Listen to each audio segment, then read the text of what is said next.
All right, well, let's turn our Bibles to Ecclesiastes chapter 1. Ecclesiastes chapter number 1.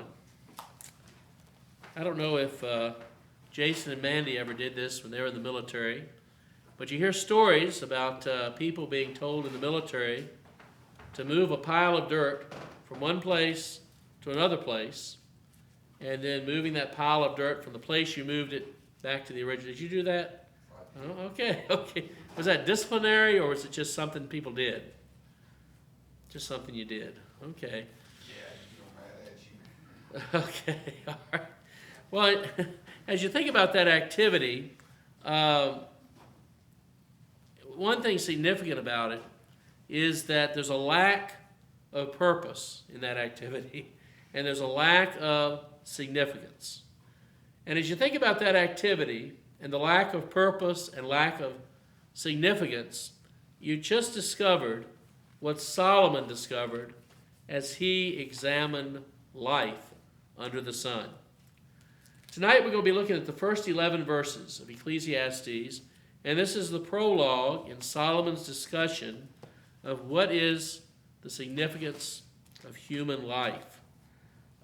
As Solomon looked at life, he noticed that nature and life all seem to go in circles.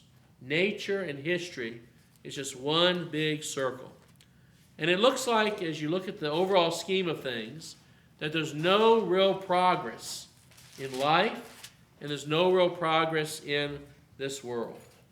And so as Solomon considers life on the planet Earth, life under the sun, as he puts it, he comes to the conclusion, all is vanity. All is vanity.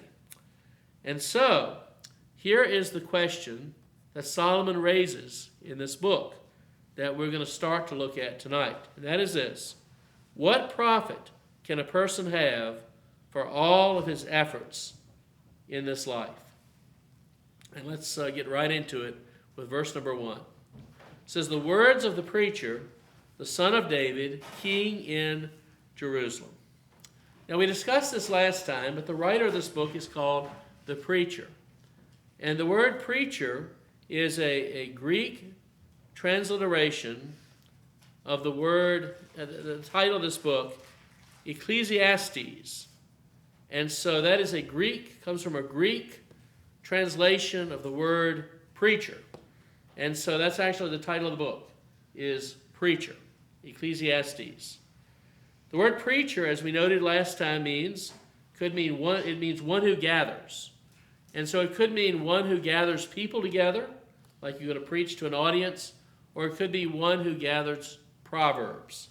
And either way, as a king, Solomon would fit the bill of a preacher, one who gathers. And I would tend to think that that's probably talking about one who gathers proverbs, which he did write the book of Proverbs. It seems clear that the word preacher here is referring to Solomon, even though he is not called by name. The Bible says that Solomon was the wisest man in Israel's history, the wisest man other than Jesus to walk on the face of the earth. Let's look at 1 Kings chapter 4. 1 Kings chapter 4, we get kind of a description of Solomon here. 1 Kings chapter number 4, beginning in verse number 29. It says, and God gave Solomon wisdom and understanding exceeding much, and largeness of heart, even as the sand that is on the seashore. And Solomon's wisdom excelled the wisdom of all the children of the east country, and all the wisdom of Egypt. For he was wiser than all men, and they have a bunch of names here, and his fame was in all nations round about. And he spake 3,000 proverbs, and his songs were 1,005. And he spake of trees, from the cedar tree that is in Lebanon, even unto the hyssop that springeth out of the wall. He spake also of beasts, and of fowl, and of creeping things, and of fishes. And there came of all people to hear the wisdom of Solomon, from all kings of the earth, which had heard of his wisdom. And we know the story, if you've been in Sunday school, about Solomon and how that God asked him, what is it you want, Solomon? I'll give you whatever you want. And he did not ask for riches. He did not ask for fame. He did not ask for military victories, but he asked for the discernment to be able to judge God's people. He asked for wisdom. And God said, good choice, Solomon. And besides that, I'm going to give you all the things you did not ask for as well. And so as we think of a book of this nature, trying to figure out the purpose of life, there could be no qualified person to pen these words other than King Solomon, the most qualified person ever to live to write such a book. Any thoughts or any comments about Solomon? If you study Solomon's life history too, what you're going to realize is just because someone is really smart doesn't mean they always make smart decisions. And so that's just kind of a side note here. All right, so what is the thesis of the book? Verses 2 and 3. Vanity of vanities, saith the preacher, vanity of vanities, all is vanity.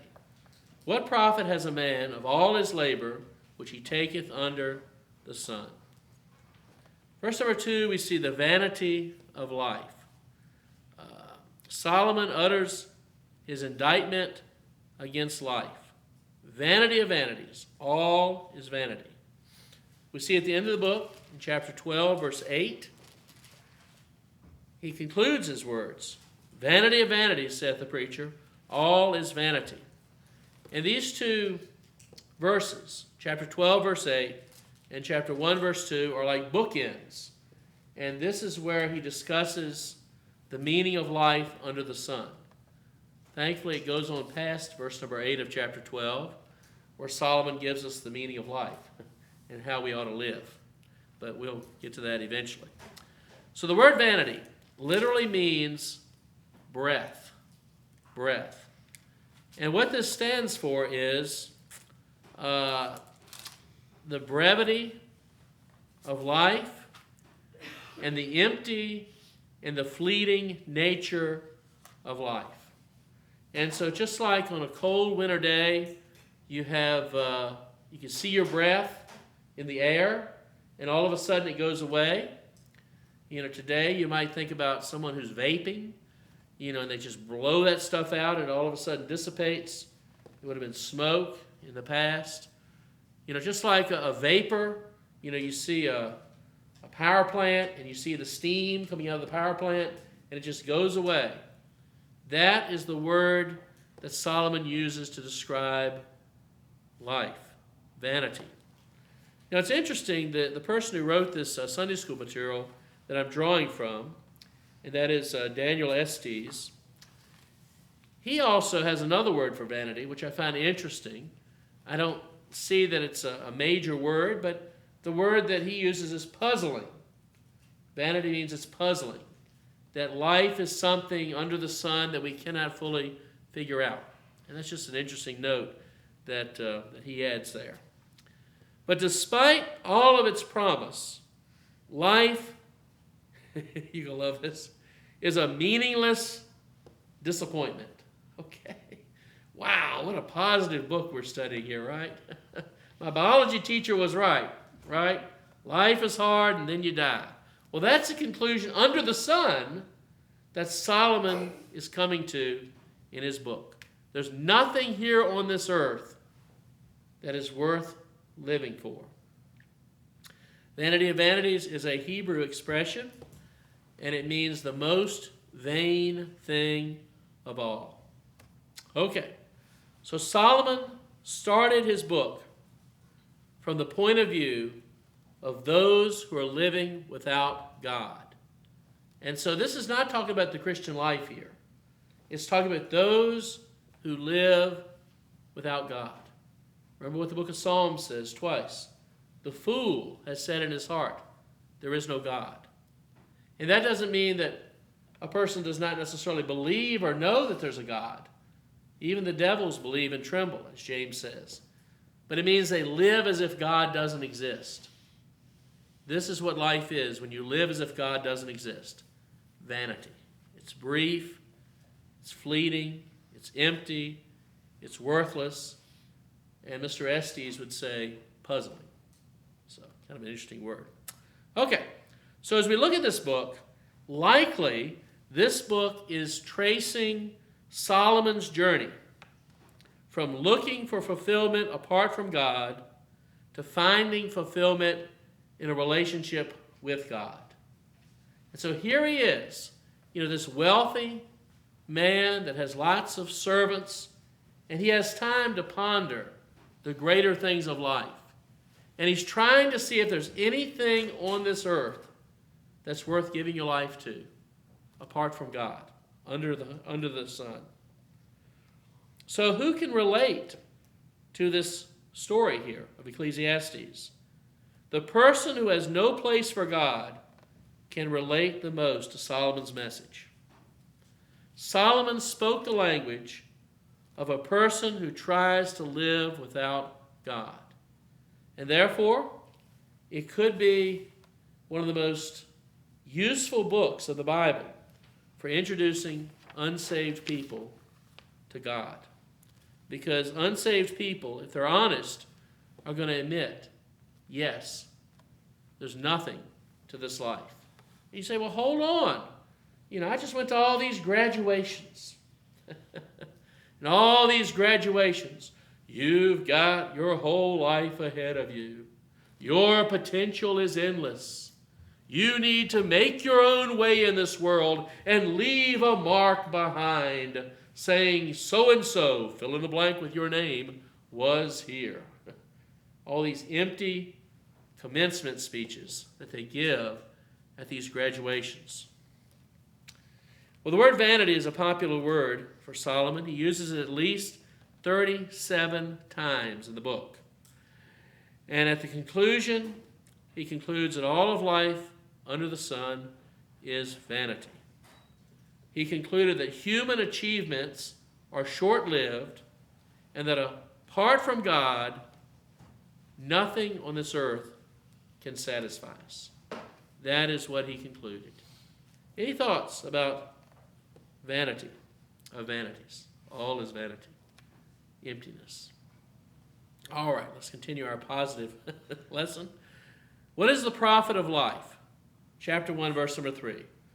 What profit has a man of all his labor which he taketh under the sun? This is the major question in verse 3 of chapter 1 of the book of Ecclesiastes. What profit has a man of all his labor which he taketh under the sun? Now, what is profit? Elijah set up at the flea market the other day on a Saturday. He could tell you what profit is. It's just a common sense thing. And that is, profit is the net earnings that you have once all of the expenses have been paid. And so the only way you can say that there's any profit to life is if at the end there is something worthwhile that remains. Okay? Now, one of his key considerations is that life includes labor. It includes working hard. When Adam and Eve fell into sin, God said that humans would make a living by the sweat of their brow. And now that they have a lot of machines and things like that, it could be through the stress in your head. That is the same principle there, though. And so, life is laced with pain. Work is often toil. Humans often have an anguished existence. Since these conditions exist, do any compensations make all of your labors worthwhile? Here's what Solomon said. Let us assume that all there is to life is what we have on earth. Can we find profit in our labor? Is all this effort I put into life going to make my life truly meaningful?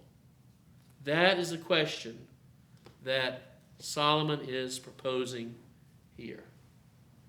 So, life is meaningless. Life is brief. Is there any profit to me living a life engrossed in everything or anything that this world has to offer? That is his question. Any thoughts? Comments about that? Any thoughts? Okay, let's go on. Solomon probed life as a prosecutor presses a legal case. And he found that in nature and that in human life, everything seems to go around in circles. There's no real progress. There's no real profit. Just meaningless existence. Where do we see this? Well, the first place he looks is the evidence found in nature. Everything on earth is changing, and yet everything remains the same. This guy wrote it. I'm just quoting him. But that's a pretty profound statement, isn't it? Everything on earth is changing, and yet everything remains the same. Under the sun, there's nothing but endless repetition. All right. Verse number 4. One generation passes away, another generation comes, but the earth abideth forever. One generation of people dies, and another generation takes its place. But the earth remains the same. You and I, we only live for a few years against the backdrop and background of a seemingly unchanging earth. Now, when it says here that the earth abideth forever, it's talking about in relative terms. The short time that we stay on this earth, it seems like in comparison, the earth is here forever. It'd be interesting. I've thought about this little creek here, and they say it used to be a broader creek. They say you used to fish out of this creek back there. It'd be interesting to be able to go back in a time machine 100 years, 200 years, 1,000 years, 2,000 years, and just see, what this area was like and who was living in this area and everything. A lot of settlers and people have passed through here. A lot of native peoples have lived in this area. And yet, guess what? They are all gone, but that hill over there is still there. Now, that mountain behind it's been blasted, okay? So there have been some things that man has changed, but that hill with the cemetery, the hill behind me with the cemetery, they are still there. Even though people have come and people have gone. And people have made a real loud noise. And yet, these people have made a real loud noise. Do you know who they are? Well, you see a monument to John Mullins down in Clintwood, right? You see a monument to him, first pioneer. It's a monument, I think, to his wife down at the library. You see the name, but if you saw John Mullins, if he were to be resurrected and you saw him on the street, you wouldn't know who he was. And you probably don't know half. You don't know nearly the history and the struggle that John Mullins, as a pioneer in Clintwood, had in order to settle in this area. And all these people, all these children, who are his children? Can you name his children? No, we see ancestors today, but you get my point. And that is, compared to our lives, the earth is here. It's a stage. And we are, as Shakespeare said, merely players that make our entrance and eventually make our exit. So, in nature, where do we see this? Verse number 5. The sun also ariseth, and the sun goeth down, and hasteth to the place where he arose. The sun sets each night and rises each morning. This is the first example he gives of the repetitive nature of the physical world. Second illustration in verse number 6 is the wind. The wind goeth down toward the south and turneth about unto the north. It whirleth about continually, and the wind returneth again according to his circuits. So the wind, it moves toward the south and moves toward the north. If those low pressure systems you see on the low pressure systems go counterclockwise, and high pressure systems go clockwise across that weather map. You see the Gulf Stream blowing the warm air up to Great Britain. There's circuits The Bible talked about these circuits, these patterns of where the wind blows. And yet, it blows and blows and blows, perpetual motion, and never stops. Ships come on the waters and ships go. But the winds that got them where they were going continue on. Verse number 7. All the rivers run into the sea, yet the sea is not full. Unto the place whence the rivers came, thither they return again.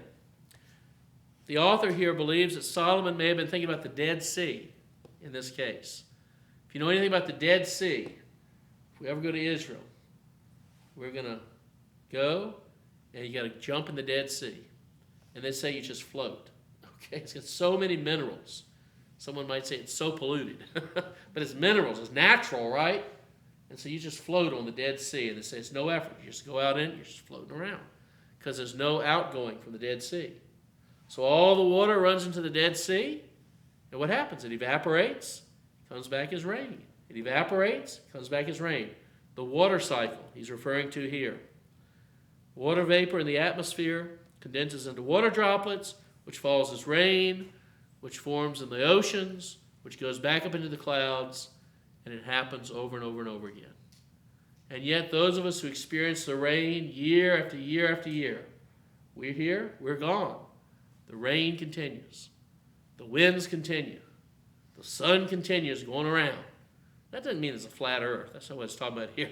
But it's just from man's perspective. The sun comes up and the sun goes down. So chapter 1, verse 8 here is a key verse. All things are full of labor. Man cannot utter it. The eye is not satisfied with seeing, nor the ear filled with hearing. These three examples picture a world of continuous activity, apparently getting nowhere, because nothing changes. Nothing changes. Any thoughts about creation and how it seems to be going in cycles? Okay, so verses 9 through 11, we see the evidence for this in history. Despite people's best efforts, their actions are not really new. Also, future generations remember very little about them. It says in verse number 9, the thing that has been, it is that which shall be, and that which is done is that which shall be done. And there is no new thing under the sun. Now, Solomon is not here claiming that history repeats itself, but instead he's claiming there's no real progress in history. A lot of effort may take place, but nothing of significance happens. Generations of people repeat the foolishness of their ancestors over and over and over again. After World War I, we have the League of Nations. World War I is the war to end all wars. It was so bad that we'll never go to war again. Then what happened? World War II. Brother Glenn fought in that war. Oh, now after World War II, we've seen the terrors of the nuclear bomb. And, we have the United Nations now. No more war. We're going to beat our swords into plowshares and our, all this. We're going to have peace, right? There's a statue of a gun at the United Nations. It's all twisted up. We're going to stop all violence in the world, right? Look at Gaza. Look at Ukraine. Look at Yemen. Look at all these places where there's conflict. We think we've got it solved. We think we've made a big difference. And yet, generation after generation is just as foolish because they refuse to learn from their past. Verse number 10. Is there anything whereof it may be said, see, this is new? It has already been of old time, which was before us. Now, someone might say, well, we have a lot of advances in technology and advances in science. But the author here suggests that if you were to say that to Solomon, he would say, okay, well, let me ask you a question. Figure out the engineering behind the Egyptian pyramids. And he could show you different examples that even scholars today cannot determine how these structures were built. You know, we've seen many advances, yes, but a lot of knowledge and a lot of skills from the past have been forgotten. You know, you just look, I know Sherry probably learned Chinese history and all of the things that the Chinese had 2,000 and 3,000 years ago that Europeans were slow to discover. I mean, you know, gunpowder, fireworks, you know, all kind of things that they had. And we say, hey, we've discovered this. Well, wait a minute. We've discovered America. Columbus discovered America. Well, wait a minute. The Vikings were there before Columbus. Well, wait a minute. The natives were there before the Vikings. You know, there's nothing new. And all these advancements we have, they may be different from the past, but there are things in the past that we don't know about today that would help us. And so, verse 11, there is no remembrance of former things, neither shall there be any remembrance of things that are to come with those that come after that. Just as the physical world has unchanging rounds of activity, so human knowledge moves in cycles of discovery and forgetting. People today must remember that we are part of the whole stream of human history. And we're not smarter or better than our ancestors. We're just different. You know, you take Miss Kim loves her mother. There are things your mother knows that you'll never know. You know, we think about as a lady in Kentucky, and she could go out in the yard, she could tell you what you could eat and what you couldn't eat in that yard. That might come in handy if the world falls apart, won't it? I said, the guy I want around if the world falls apart is Brother Raymond here. He's learned, you know, how to survive, how to raise chickens, how to raise goats, how to grow crops, you know. And so what's valuable and what's not valuable depends on your situation. And we may realize these smartphones and this digital money and all this stuff may end up being our ruin. There's nothing new under the sun. Just as people forget what happened before them, so they will be forgotten by future generations. To men and women who aspire to a great reputation that people will long remember, Solomon gives a solemn rebuke. And that is this: even prominent people are virtually forgotten, recalled only as footnotes in a history book or names on a census ledger. I think about it in Charlottesville. They had a shouting ceremony. I heard that this morning on NPR. These people were gathered in Charlottesville because they took the statue of Robert E. Lee from Charlottesville and they melted it down. And they said, oh, that head, ooh, we love seeing it melt. They're sick people. They think this is going to help the world. You know, all these statues being removed. But it only goes to show that even someone like Robert E. Lee, that a veteran of the war between the states, would have said, he'll always be remembered in Dixie because he led us as we tried to get our independence. Oh, and Stonewall Jackson. Everybody will remember him as the great foot cavalry that could go anywhere and win any battle. Guess what? One day they'll melt you down and you'll be forgotten. That urn on the shelf, everybody's getting burned these days, getting cremated. They'll be sold at Goodwill. They'll dump out the ashes and sell it on the shelf at Goodwill. An urn you paid $200 or $300 for down at Mullins Funeral Home. This is life. This is the reality. We've got to live for something other than this life. And so, as this author says, this introduction to Ecclesiastes paints a dismal picture. Solomon was painfully honest in showing the waste of a life without the Lord Jesus Christ. And the next 10 chapters of Ecclesiastes will continue to illustrate his frustration.